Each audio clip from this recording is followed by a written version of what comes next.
नमस्कार दोस्तों, स्वागत है आप सभी का मेरे चैनल IQ स्टडी जय हो में। हम लोग जो हिस्ट्री का MCQ चल रहा था उसमें 2 पार्ट आ चुका है। आज तीसरा पार्ट देखेंगे। 220 क्वेश्चन तो हो चुका था, तो आइए इसके आगे से देखते हैं। बंगाल के नवाब सिराजुद्दौला के विरुद्ध रॉबर्ट क्लाइव ने एक षड्यंत्र रचा। निम्नलिखित में से किसने इस षड्यंत्र में भाग लिया था?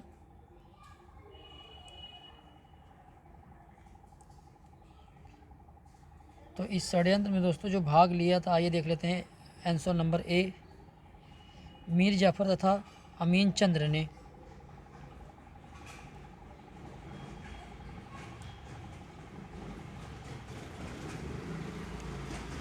बंगाल के दोहरे शासन को किस अंग्रेज शासक ने समाप्त किया? तो वारेन हेस्टिंग ने। निम्नलिखित में से किस स्थान समूह की जमींदारी इब्राहिम खान ने अंग्रेजों को बख्श दी थी? तो सुतानाती, कालिकाता और गोविंदनगर। रॉबर्ट क्लाइव जिस रूप में पहली बार बंगाल आया हुआ था, तो पहली बार वह कलकत्ता पर पुनः कब्जा करने वाले अभियान दल के नेता के रूप में आया था। निम्नलिखित में से किस ब्रिटिश अफसर ने बंगाल में जमींदारी के स्वामित्व संबंधी अधिकारों का विरोध किया? तो जेम्स ग्रांट। दीवानी से अंग्रेजों को किसका अधिकार प्राप्त हुआ? तो राजस्व वसूलने का। फर्रुख सियर के फरमान से किसने सहूलियत पाई? फर्रुख सियर के फरमान से किसने सहूलियत पाई? तो बंगाल में अंग्रेजी व्यापार से। बंगाल के किस नवाब ने ईस्ट इंडिया कंपनी को मिदनापुर का क्षेत्र प्रदान किया था? तो मीर कासिम ने।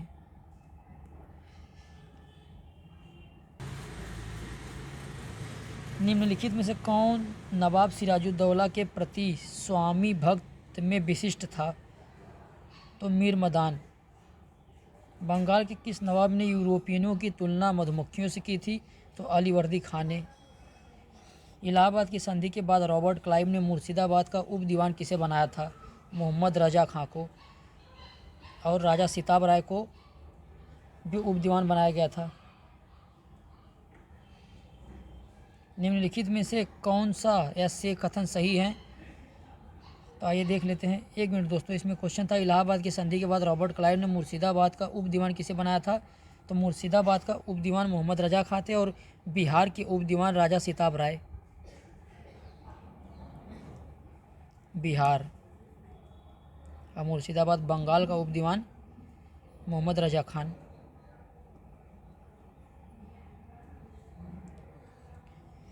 निम्नलिखित में से कौन सा से कथन सही है? तो आइए देख लेते हैं। 1 और 2 दोनों कथन सत्य हैं। प्लासी का युद्ध ब्रिटिश द्वारा उनकी संधि शक्ति से कहीं अधिक उनके राजनयिक कौशल से जीता गया। बक्सर का युद्ध अवध के नवाब के साथ समझौता और इलाहाबाद की संधि से चरमोत्कर्ष पर पहुंचा।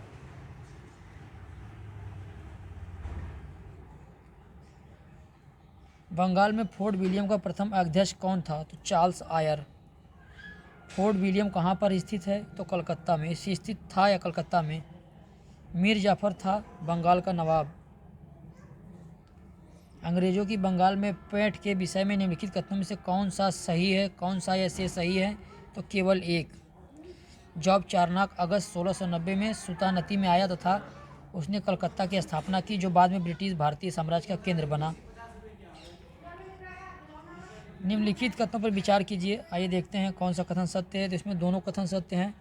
बक्सर की लड़ाई ने अंग्रेजों को भारत में अपना राज्य स्थापित करने की पूंजी प्रदान की। 1765 में हुई इलाहाबाद की संधि ने ब्रिटिश को बंगाल में अपना राज्य स्थापित करने में मदद की। 1757 में अंग्रेजों के विरुद्ध सिराजुद्दौला के अभियान का तात्कालिक कारण क्या था? तो नवाब की बिना अनुमति या उसकी जानकारी के अंग्रेजों द्वारा कलकत्ता में अतिरिक्त किलेबंदी किया जाना। प्लासी के युद्ध का निम्नलिखित में से कौन सा एक कारण था? अंग्रेजों ने कलकत्ते की किलेबंदी शुरू कर दी थी। 1756 में कलकत्ता पर नवाब सिराजुद्दौला द्वारा आक्रमण किए जाने का तात्कालिक कारण निम्नलिखित में से कौन सा एक था? तो कलकत्ता की किलेबंदी को ध्वस्त करने से अंग्रेजों का इनकार। हड़प नीति के अंतर्गत न हड़पा जाने वाला राज्य था तो अवध। अवध को कुशासन के और आधार पर हड़पा गया था 1856 में। ब्रिटिश भारतीय राज्य क्षेत्र का अंतिम प्रमुख विस्तार हुआ तो डलहौजी के समय में। किसने ईस्ट इंडिया कंपनी के बारे में यह टिप्पणी की कि कंपनी एक असंगति है, परंतु यह उस व्यवस्था का भाग है जहां सब कुछ ही असंगत है। GB Macaulay. भारत में ब्रिटिश उपनिवेशवाद के दौरान नए शहरों का प्रादुर्भाव हुआ। कलकत्ता, जो अब कोलकाता है, उन प्रथम शहरों में से एक था। निम्नलिखित में से कौन से गांव से मिलकर कलकत्ता शहर बना था? तो सूतानती, कलिकता और गोविंदपुर। 1756 में ब्रिटिश द्वारा की गई कलकत्ता की किलेबंदी को बंगाल के नवाब सिराजुद्दौला ने क्या माना? अपनी प्रभुता पर आक्रमण। नीचे उन राज्यों के नाम दिए गए जिन्हें दायावसान सिद्धांत के अंतर्गत ईस्ट इंडिया कंपनी ने अपने राज्य में मिलाया, उन्हें काला क्रमानुसार रखिए। तो सबसे पहले मिलाया गया सतारा को, फिर जैतपुर, फिर झांसी। आइए चैप्टर नंबर 5 देखते हैं, policy of east India company. East India company की नीति क्या थी? अधोलिखित युग्मों में से कौन सुमेलित है? तो 1856 में अवध का विलय हुआ, यही सत्य है। पंजाब का विलय 1848 में नहीं, 1849 में हुआ था, और सतारा का विलय 1848 में। डलहौजी की विलय नीति का प्रथम शिकार निम्नलिखित में से कौन हुआ? तो सतारा। भारत में ब्रिटिश शासन के दौरान निम्नलिखित 80 राज्यों प्रिंसली स्टेट पर विचार कीजिए। झांसी, संबलपुर, सतारा। उपरोक्त का ब्रिटिश द्वारा इनके समामेलन का सही कारण क्या है? तो सबसे पहले सतारा, फिर संबलपुर, फिर झांसी। 3, 2, 1। बघार रियासत का दोस्तों इसका एक ट्रिक है, सजैज बहुजना।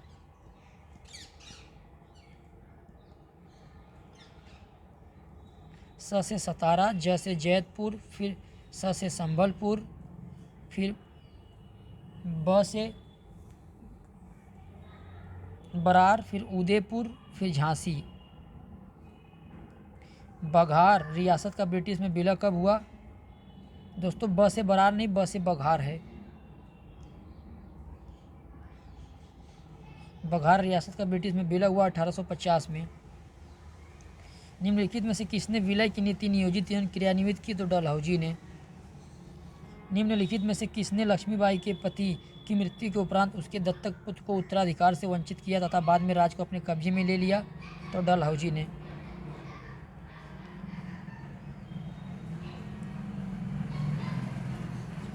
डलहौजी की हड़प नीति डॉक्ट्रिन ऑफ लैप्स के अंतर्गत में किस राज्य को हस्तगत करने के निर्णय को डायरेक्टरों की सभा ने अनुमोदन नहीं किया? तो करौली। निम्नलिखित में से कौन डलहौजी की अपहरण नीति का शिकार नहीं हुआ? तो सिंधिया नहीं हुआ। हड़प के सिद्धांत के अंतर्गत डलहौजी द्वारा निम्नलिखित में से किस राज्य को ब्रिटिश साम्राज्य में शामिल नहीं किया गया था? तो बनारस को। भारतीय राज्यों पर अंग्रेजी प्रभुत्व स्थापित करने के लिए किसने प्रशासन में सहायक संधि प्रणाली का सूत्रपात किया? तो वेलेजली ने। सहायक संधि को किसके काल में क्रियान्वित किया गया? तो लॉर्ड वेलेजली। निम्नलिखित में से प्रथम भारतीय राज्य कौन सा था जिसने लॉर्ड वेलेजली के सहायक संधि पर हस्ताक्षर किया? तो प्रथम राज्य दोस्तों हैदराबाद था। निम्नलिखित भारतीय शासकों में कौन सर्वप्रथम सहायक संधि में सम्मिलित हुआ? तो अवध का नवाब। सहायक संधि को स्वीकार करने वाला पहला भारतीय शासक था हैदराबाद का निजाम। लॉर्ड वेलेजली की सहायक संधि को स्वीकार करने वाला पहला मराठा सरदार था तो पेशवा बाजीराव द्वितीय, ये प्रथम मराठा सरदार थे। निम्नलिखित में से किस मराठा सरदार ने अंग्रेजों की सहायक संधि को सबसे बाद में स्वीकार किया? तो होलकर ने। दोस्तों आसपास थोड़ा नॉइज आ रही है तो आप लोग इसे क्षमा करिए। निम्नलिखित में से किस मराठा सरदार ने अंग्रेजों की सहायक संधि को सबसे बाद में स्वीकार किया? तो होलकर ने। ईस्ट इंडिया कंपनी का राजपूत राज्यों से सहायक संधि करने का मुख्य उद्देश्य था तो अंग्रेजों की प्रभुसत्ता स्थापित करना। निम्न में से सहायक संधि स्वीकार नहीं की थी, तो इसमें से सहायक संधि दोस्तों आइए देख लेते किसने स्वीकार नहीं की थी।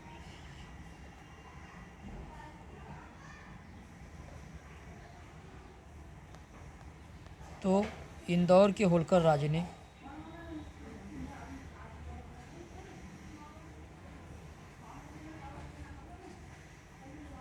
सहायक संधि व्यवस्था को स्वीकार करने वाले प्रथम भारतीय देशी शासक कौन थे? तो हैदराबाद के निजाम।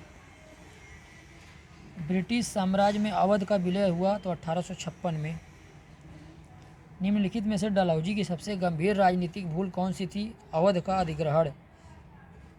निम्नलिखित राजपूत राज्यों में से कौन सर्वप्रथम संधि के द्वारा ब्रिटिश राजनीतिक प्रभाव में आया? तो जोधपुर।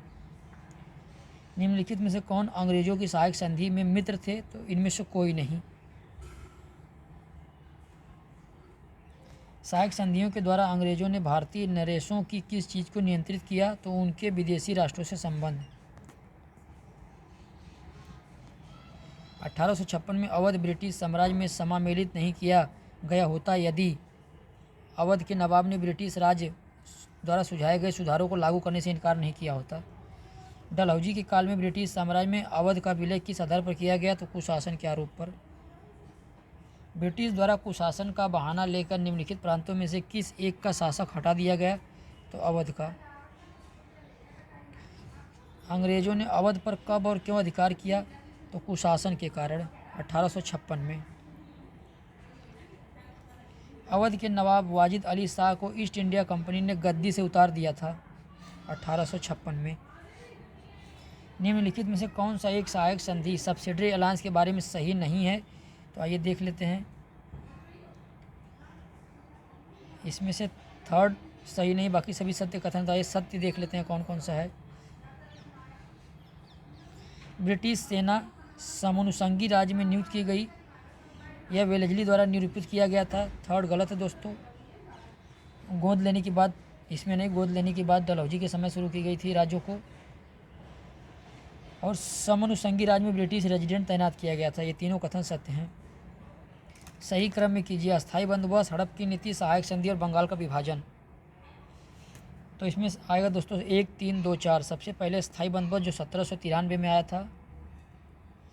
फिर सहायक संधि, सहायक संधि दोस्तों वेलेजली के समय आया। फिर हड़प की नीति 1848 में आई। फिर बंगाल विभाजन 1905 में। दोस्तों सहायक संधि का डेट आप लोग देख लीजिए। निम्नलिखित कथनों पर विचार कीजिए। उपयुक्त में से कौन कौन सा कथन सही है? तो दोनों। अवध ने शुजाउद्दौला के अधीन अंग्रेजों के साथ सहायक संधि की व्यवस्था को स्वीकार किया। हैदराबाद के निजाम ने लॉर्ड वेलेजली के काल में अंग्रेजों के साथ सहायक संधि की। गोद प्रथा निषेध का सिद्धांत किस पर लागू किया गया? तो सिर्फ हिंदू राज्यों पर। निम्नलिखित में से कौन अवध का ब्रिटिश रेजिडेंट था जब अवध का ब्रिटिश साम्राज्य में विलय हुआ? तो जेम्स आउटरम।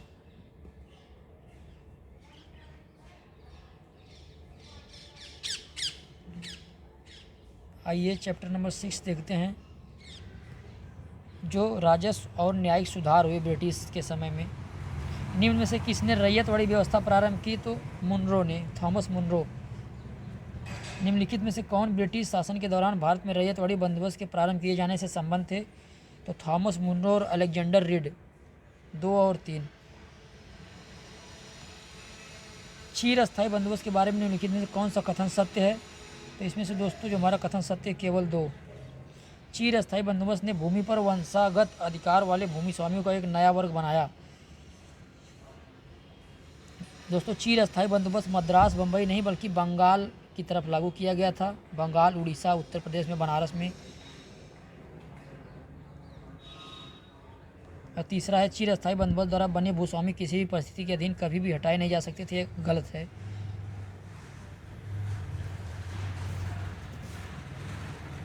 राज्य अपहरण नीति के बारे में निम्नलिखित में से कौन सा एक सही है?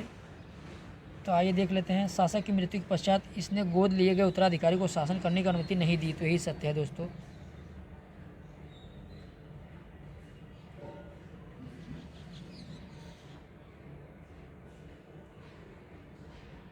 एक मिनट दोस्तों, आइए इसका आंसर देख लेते हैं। एक मिनट। राज्य अपहरण नीति के बारे में निम्नलिखित में से कौन सा एक सही है? तो आइए देख लेते हैं।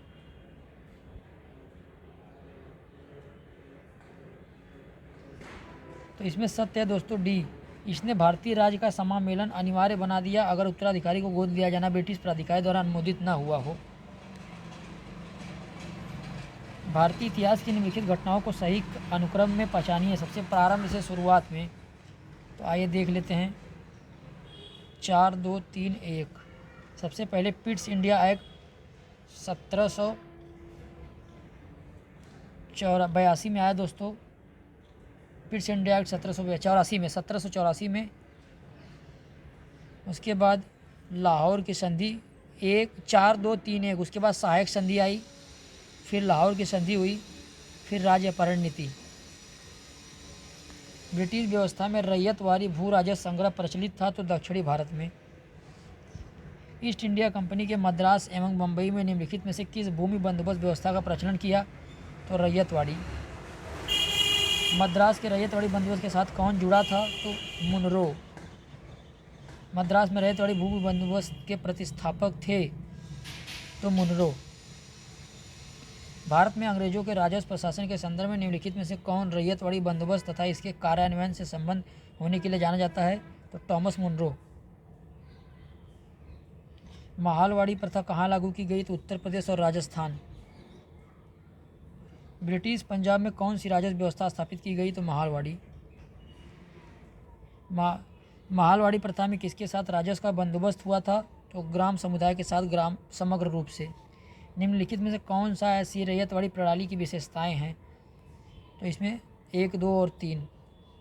यह थॉमस मुनरो की उद्भावना ब्रेन चाइल्ड थी। इसका उद्देश्य मध्यवर्तियों को कम करना था। इस प्रणाली में से कृषक धीरे धीरे कंगाल हो गए।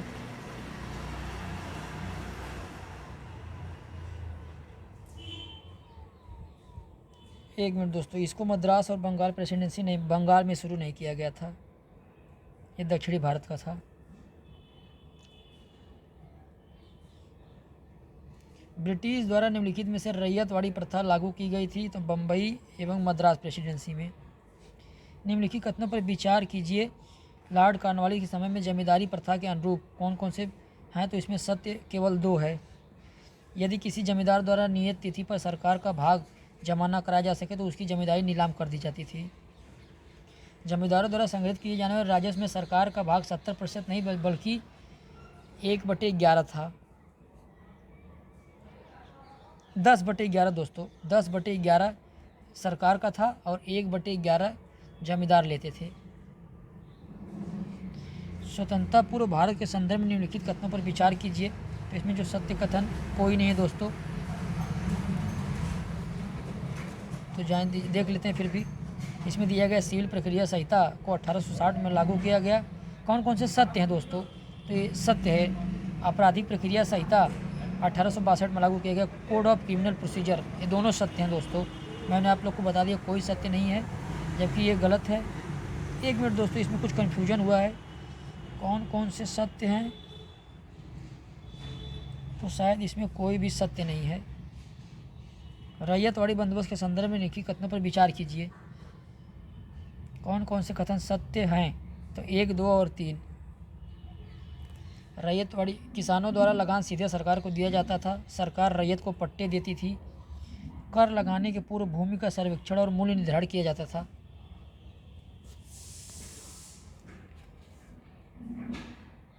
पट्टेदारी पद्धति के संबंध में निम्नलिखित में से कौन सा कथन सही नहीं है, तो इसमें से दोस्तों सत्य नहीं है तीसरा, बाकी सभी सही। आइए देख लेते हैं। जमींदारी व्यवस्था में किसी एक व्यक्ति अथवा अधिक से अधिक कुछ संयुक्त मालिकों द्वारा भूमि का अधिकार हक रखा जाता था, जो भूमि राजस्व के भुगतान के लिए उत्तरदायी होते थे। भारत में ब्रिटिश शासन के दौरान पट्टेदारी पद्धति की 3 श्रेणियां अर्थात जमींदारी, महालवाड़ी और रैयतवाड़ी आरंभ की गई। तीसरा गलत है। महालवाड़ी व्यवस्था में कृषि भूमि सरकार को शासकीय होती थी, ये गलत है। रैयतवाड़ी व्यवस्था में व्यक्तिगत धारकों के पास भूमि का अस्थायी अधिकार होता था और वे भू राजस्व के भुगतान के लिए सीधे उत्तरदायी होते थे, ये भी सत्य है। निम्नलिखित में से कौन सा एक इंग्लिश ईस्ट इंडिया कंपनी द्वारा लाई गई भू राजस्व नीति से संबंध रखता है, तो महालवाड़ी बंदोबस्त। वारेन हेस्टिंग के न्यायिक सुधारों से संबंधित निम्नलिखित में से कौन सा एक कथन सही नहीं है, तो इसमें से दोस्तों दूसरा कथन सत्य नहीं है, बाकी सभी सत्य हैं। सत्य कथन देख लेते हैं। मुंसिफों को 500 रुपये तक के मूल्य के वाद पर सुनवाई करने की अनुमति मिली थी। मुंसिफों को निर्णयों को दीवानी अदालत के न्यायाधीशों द्वारा पुष्टि किया जाना होता था। मुंसिफों की नियुक्ति दीवानी अदालत के न्यायाधीशों द्वारा की जानी होती थी, यद्यपि उनके अनुमोदन का अधिकार प्रांतीय अपीली court provincial court of appeal में निहित था, जबकि दूसरा गलत है। वारेन हेस्टिंग ने व्यवस्था दी कि प्रत्येक थाने में एक मुंशी पे गलत असत्य है दोस्तों, ऐसा कोई व्यवस्था नहीं था। निम्नलिखित जोड़ियों में से कौन सा सही सम्मिलित नहीं है, तो इसमें पहला सत्य नहीं है। रैयतवाड़ी व्यवस्था मद्रास में लाई गई थी, अस्थायी बंदोबस्त बंगाल में और महालवाड़ी उत्तर पश्चिमी प्रांत में, जबकि तालुकदारी बंदोबस्त बम्बई में नहीं लाई गई थी।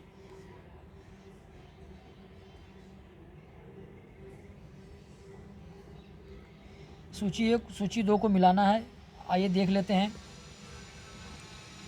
तो इसका आंसर है दोस्तों 4, 3, 2, 1। जोनाथन डंकन बनारस का अस्थायी बंदोबस्त इन्हें ने लाया था। टॉमस मुनरो रैयतवाड़ी बंदोबस्त शुरू करने वाले। उसके बाद कार्नवालिस बंगाल का अस्थायी बंदोबस्त लाया था। हार्ट मैकेंजी मारवाड़ी बंदोबस्त से संबंधित थे। सूची 1 को सूची 2 से मिलाना है, आइए देख लेते हैं इसका आंसर क्या है दोस्तों। 1, 4, 2, 3। तो बड़े सामंतों को आवंटित भूमि जमींदारी प्रणाली कहलाती थी। मालगुजारी के इजारेदारों अथवा तहसीलदारों को आवंटित भूमि दोस्तों बड़े सामंतों को आवंटित भूमि जागीरदारी प्रथा थी। ये जागीरदारी है, पढ़ने में कन्फ्यूजन हो गया। मालगुजारी के इजारेदारों अथवा तहसीलदारों को आवंटित भूमि जमींदारी प्रणाली भू राजस्व थी। उसके बाद उप किराएदारी पर देने, गिरवी हस्तांतरण करने, उपहार देने या विक्रय करने के अधिकार सहित प्रत्येक किसान को आवंटित जो भूमि थी वो रैयतवाड़ी व्यवस्था कहलाती थी। और ग्राम स्तर पर की गई बंदोबस्त महालवाड़ी रखने की व्यवस्था कही जाती थी।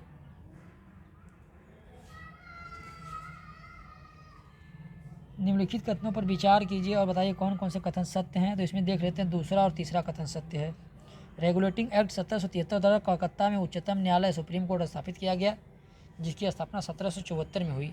रेगुलेटिंग एक्ट 1773 के तहत 1774 में भारतीय दंड संहिता वर्ष 1860 में लागू हुआ। भारत में अस्थायी बंदोबस्त के विषय में निम्नलिखित में से कौन सा एक सही नहीं है। तो तीसरा कथन सत्य नहीं है, ये सत्य कथन देख लेते हैं। इसको बंगाल और बिहार में कार्यान्वित किया गया। इसकी शुरुआत लॉर्ड कॉर्नवालिस द्वारा शुरू की गई 1793 में। कृषकों की हैसियत घटकर किराएदार कृषक की रह गई, जबकि तीसरा गलत है। जमींदार केवल मालगुजारी के संग्राहक थे परंतु भूमि के स्वामी नहीं, ये गलत है, भूमि के स्वामी भी थे। नए जमींदारों के बारे में इनमें से कौन सा कथन सही नहीं है। तो पहला कथन ही सत्य नहीं है। वह किसानों को उत्पीड़ित करने के स्वतंत्र थे, ये गलत है। वह नगरों में रहने वाले व्यापारी और धनिक थे जिनके ग्राम में कोई जड़ नहीं थी। वह केवल किराया वसूलने वाले अनुपस्थिति व्यापारी थे। उन्होंने किसानों को उनके पारंपरिक भूमि स्वामित्व के अधिकार से वंचित कर उन्हें किराएदार कृषक बना दिया। माहलवाड़ी व्यवस्था के संबंध में निम्नलिखित में से कौन सा कथन सही नहीं है। तो पहला कथन सही नहीं है।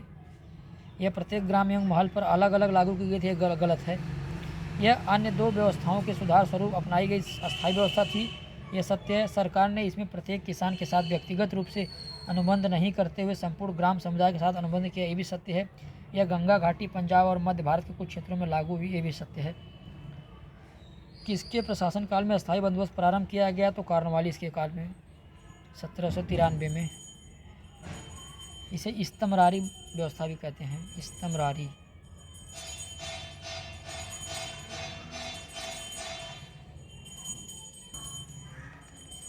निम्नलिखित में से कौन अस्थायी बंदोबस्त के गुणों में नहीं था। तो दोस्तों आइए देख लेते हैं कौन कौन था। पहले, सरकार अस्थायी बंदोबस्त को प्रवर्तित कर समय समय पर होने वाले बंदोबस्त से मुक्त हो गई, सत्य है। इसने सरकार के लिए वार्षिक नियमित भू राजस्व सुनिश्चित किया। इसने कंपनी के लिए एक निष्ठावान जमींदारी वर्ग का निर्माण किया। इसने किसानों के हित को सुरक्षित नहीं किया बल्कि और किसानों की स्थिति बुरी कर दी।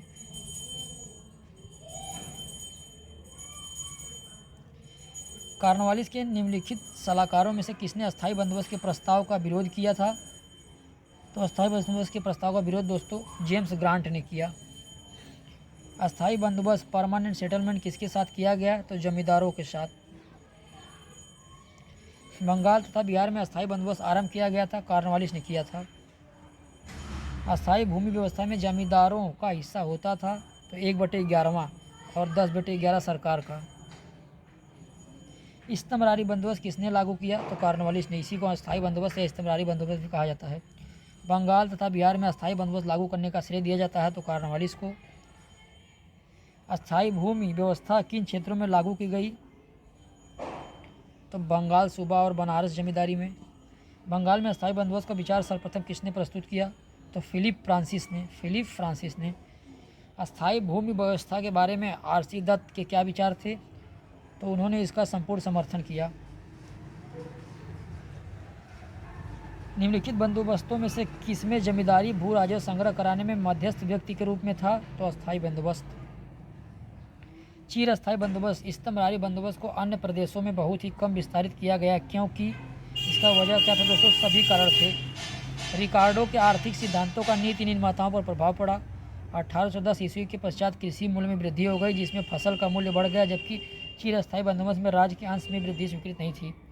राज्य को रैयत से सीधे बंदोबस्त करना कालोचित प्रतीत हुआ। सही काला अनुक्रम में लगाना, आइए देख लेते हैं इसका आंसर क्या है दोस्तों। तो 1, 3, 2, 4। सबसे पहले अस्थायी बंदोबस्त 1793 में, फिर सहायक संधि वेलेजली के समय आया, इसका डेट आप लोग देख लीजिए।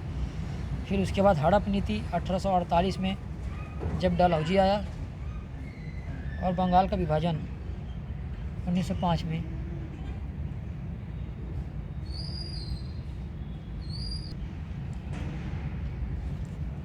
आइए आगे देखते हैं। बिहार में परमानेंट सेटलमेंट लागू करने का कारण क्या था? तो जमींदारों के लिए जमीन पर वंश परंपरागत अधिकारों को स्वेच्छा से हस्तांतरित करने का अधिकार। चीर अस्थायी बंदोबस्त 1793 के अंतर्गत जमींदारों से अपेक्षा की गई थी कि वे खेतिहारों को पट्टा जारी करेंगे। अनेक जमींदारों ने पट्टे जारी नहीं किए, इसका कारण था तो जमींदारों के ऊपर कोई सरकारी नियंत्रण नहीं था। अस्थायी बंदोबस्त इस प्रकार है। तो ईस्ट इंडिया कंपनी के लिए जमींदारों द्वारा भूमि कर की वसूली। निम्नलिखित में से कौन कानून के तहत न्यायिक एवं प्रशासकीय शक्तियों के पृथक्करण में कारक था? तो कॉर्नवालिस। निम्नलिखित में से कौन लॉर्ड कॉर्नवालिस के न्याय से संबंधित सुधारों में उसका सलाहकार था? तो William Jones. British East India Company के सेवकों के कार्यकारी तथा न्यायिक अधिकार सर्वप्रथम किसके समय में अलग अलग किए गए?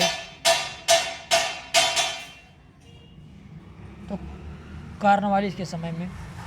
दोस्तों यहाँ कुछ नॉइज हो रही है, आप लोग इसे। 1793 में एक विनिमय द्वारा जिला कलेक्टर को उसकी न्यायिक शक्तियों से वंचित कर दिया गया और केवल संग्राहक अभिकर्ता बना दिया गया। ऐसे विनिमय का कारण क्या था? तो देख लेते हैं इसका कारण क्या है दोस्तों। तो लॉर्ड कॉर्नवालिस जिला कलेक्ट्रेट में संकेंद्रित इतनी विस्तृत शक्ति से सतर्क हो गया था और महसूस करता था कि एक व्यक्ति में इतनी परम शक्ति का होना अवांछनीय है।